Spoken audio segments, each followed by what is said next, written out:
मेरे साथ हैं इस समय सूर्यवंश सिंह जी थानेश्वर, जो कृषि विभाग से एक अच्छी खासी जानकारियां रखने वाले अधिकारियों में से हैं और जिन्होंने कृषि पर काफ़ी कुछ सोर्स जो है वो डेवलप करे हैं और उन्होंने किसानों को समय समय पर एक अच्छी गाइडलाइंस देते रहते हैं।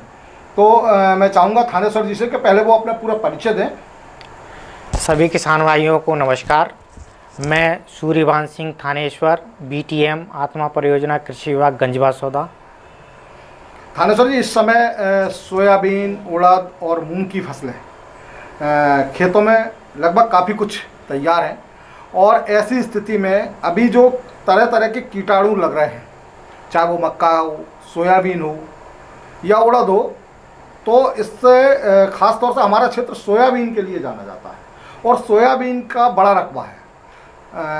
धान भी काफ़ी बोई जाती है, धान के लिए भी जो है यहाँ पे काफ़ी कुछ विदिशा, रायसेन और कई ज़िलों में यहाँ पे बोई जाने लगी है। तो अब आप ये बताएं हमें कि सोयाबीन में कीटाणुओं से कैसे निपटा जाए कि वो फसल ठीक ढंग से आ जाए। जी, आपका प्रश्न बहुत अच्छा है। इस समय सोयाबीन की फसल जो 2 समय में बोई गई थी, शुरुआती वो अवस्था में बोई गई थी, वो लगभग पकने की अवस्था में है और बाद में जो पछेती बोई गई थी वो फसल अभी हरी है और उसमें दाना बन रहा है। इस अवस्था में बहुतायत से स्टेम फ्लाई, तना मक्खी का बहुत ज़्यादा प्रकोप है। इसको हमारे किसान भाई देख सकते हैं। जैसा ही सोयाबीन के पौधे को उखाड़ के देखेंगे और तने को फाड़ कर देखेंगे, मैं आपको बताना चाहूँगा। जी, पौधा लेके सोयाबीन के पौधे हैं जी, पौधा भी लेके लाया हूँ। तो जिस तरीके से हमने ये पौधे को अगर फाड़ के देखा है ये, तो इसमें तना मक्खी जो है वो दिखाई दे रही है। जी जी, मैं चाहूँगा कि मेरे किसान भाई भी इसको देख सके ठीक से। जी जी, तो इसको अपना फाड़ के अगर देखेंगे तो इसमें तना मक्खी है। ये हमारे सोयाबीन के पौधे को आप देख पा रहे होंगे, इसमें तना मक्खी लग गया है, तो फली भी बिल्कुल सूख गया है, दाना भी नहीं बन पाया है। ये काली पड़ी हुई है, काली पड़ी हुई। तो ये होता क्या है कि ये तना मक्खी हमारे सोयाबीन की फसल में जो जाइलम और फ्लोएम यानी कि भोजन लेने की और पानी लेने की जो क्रिया है उसको बंद कर देता है। इसको हमारे किसान भाई नियंत्रण करने के लिए दवा का स्प्रे कर सकते हैं, जिसमें लैम्डा साइलोथ्रेन प्लस थाइमेथोक्सोम 125 ml प्रति हेक्टेयर के हिसाब से हमारे किसान भाई छिड़काव करेंगे। किसान भाइयों को मैं विशेष रूप से कहना चाहूँगा कि पानी की पर्याप्त मात्रा रखें। 1 हेक्टेयर के लिए 600 से 700 लीटर पानी पर्याप्त होना चाहिए और दवाई डालने के लिए। तो इस तरीके से हमारा किसान भाई अगर छिड़काव करेंगे तो इसका नियंत्रण कर सकते हैं। अच्छा, दूसरी बात आती है धान को लेकर। जी, इस समय चलिए सोयाबीन तो पकने की स्थिति में है, लेकिन धान तो अभी काफ़ी समय लगेगा और अभी बाल आना लगभग कहीं शुरू हो गई है और कहीं अभी शुरू भी नहीं हो पाई है। तो धान के जो किसान हैं वो क्या सावधानियां बरतें? बिल्कुल, आपने जो प्रश्न उठाया है बहुत अच्छा है। इस अवस्था में हमारे किसान भाइयों, जिन किसान भाइयों ने धान लगाया है, उन किसान भाइयों की मतलब धान की बाली निकल रही है या निकलने की अवस्था में है। तो इस अवस्था में कुछ बीमारियां और कीड़े का बहुत प्रकोप होता है धान की फसल में। इसको नियंत्रण करना और सावधानी रखना बहुत अत्यंत आवश्यक होता है। क्या सावधानी रख सकते हैं किसान? जी, हमारे किसान भाइयों को मैं बताना चाहूँगा कि निरंतर वो अपनी फसल का निरीक्षण करते रहें। इस अवस्था में जैसे ही बाली निकलता है उसमें एक तना छेदक, स्टेम बोरर जिसको बोलते हैं, वो कीट का प्रकोप बहुत ज़्यादा लगता है।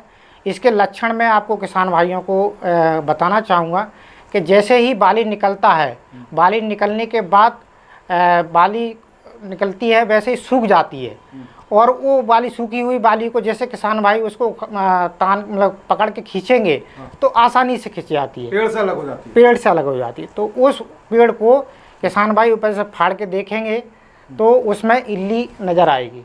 तो वो स्टेम बोरर है, उसको कंट्रोल करने के लिए मैं किसान भाइयों को बताना चाहूँगा।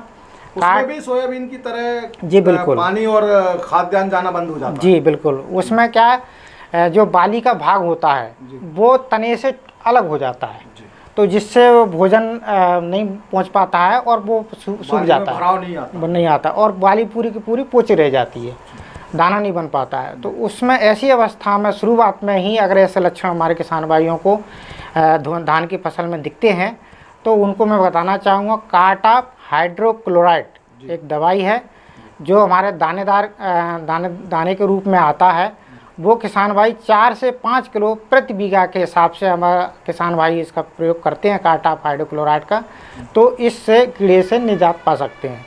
अगर हमारे किसान भाइयों को ये कार्टाप हाइड्रोक्लोराइड नहीं मिल पाता है तो कार्बोफ्यूरॉन भी एक दवाई है जिसको 4 किलो या 5 किलो प्रति बीघा के हिसाब से हमारे किसान भाई प्रयोग कर सकते हैं। तो ये क्या लिक्विड फॉर्म में आता है? नहीं, दानेदार है, ये दानेदार है और लिक्विड फॉर्म में भी आता है।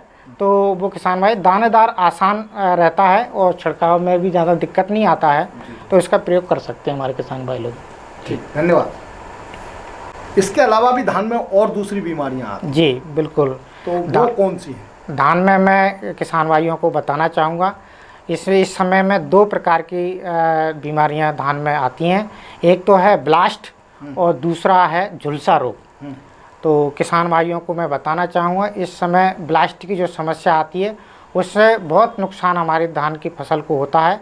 उसको कंट्रोल करने के लिए किसान भाई हमारे अपनी फसल पे कार्बन डाइजम 1 से 1.5 ग्राम प्रति लीटर के हिसाब से कार्बन डाइजम का स्प्रे हमारे किसान भाई लोग करेंगे। ब्लास्ट में पौधा कैसा हो जाता है? हाँ बिल्कुल, ये आपका बिल्कुल बहुत अच्छा प्रश्न है, मैं इसको छूट रहा था। मैं किसान भाइयों को बताना चाहूँगा जो धान की पत्ती होती है उस पत्ती पे आँख के आकार का लाल कलर का पहले धब्बा बनता है, बिल्कुल आँख के आकार का, और बीच में सफ़ेद धब्बा बन जाता है। चारों तरफ लाल कलर का होता है और बीच में सफ़ेद कलर का होता है, देखने में आँख जैसा। बिल्कुल देखने में आँख कलर का होता है। तो किसान भाई आसानी से इसको देख सकते हैं। इस प्रकार के अगर किसान भाइयों को लक्षण दिखते हैं तो जैसा कि मैंने बताया कार्बन डाइजम 1 से 1.5 ग्राम प्रति लीटर के हिसाब से हमारे किसान भाई अपनी फसल पर इसका छिड़काव कर सकते हैं। दूसरा मैंने बताया झुलसा रोग। झुलसा रोग भी धान की फसल में बाली निकलने के बाद बहुत ज़्यादा मात्रा में दिखता है। इसको किसान भाई भी आपको पत्ती जो पूरी होती है उसमें पत्ती एक किनारे से लेके और आखिरी तक लाल कलर की और सूख जाती है। इसको झुलसा रोग हम किसान भाई लोग पहचान सकते हैं, इसको कहते हैं। इसको कंट्रोल करने, हाँ झुलस जाती बिल्कुल, और चांदे के चांदे झुलसती है ये। एक मतलब जगह निश्चित जगह से देखेंगे चलती है और वो चांदे के चांदे झुलसती है। बिल्कुल फिट में जो है उसका जी प्रकोप देखने को मिलता है। प्रकोप देखना। तो इस प्रकार से किसान भाई लोग हमारे इस लक्षण से पहचान के उसको आराम से पहचान सकते हैं। उसका क्या उपचार कर सकते हैं? उसको कंट्रोल करने के लिए हमारे किसान भाई लोग कॉपर ऑक्सीक्लोराइड आधा किलो प्रति हेक्टेयर के हिसाब से अगर इस्तेमाल करेंगे तो इस बीमारी से कंट्रोल कर सकते हैं। बहुत अच्छा, बिल्कुल छिड़काव किया जा सकता है आधा किलो प्रति हेक्टेयर के हिसाब से कॉपर ऑक्सीक्लोराइड। इससे धान की फसल को बचाया जा सकता है और एक अच्छी फसल ली जा सकती है। बिल्कुल निश्चित तौर पर इसको ये 2-3 जो समस्याएं इस समय पे आती हैं धान में, इससे को प्रयोग करने से और निरंतर निरीक्षण करने से अगर इस प्रकार के लक्षण मिलते हैं तो इन दवाओं का प्रयोग करने से हम धान को हमारे किसान भाई लोग अच्छे से बचा सकते हैं और अच्छी पैदावार ले सकते हैं।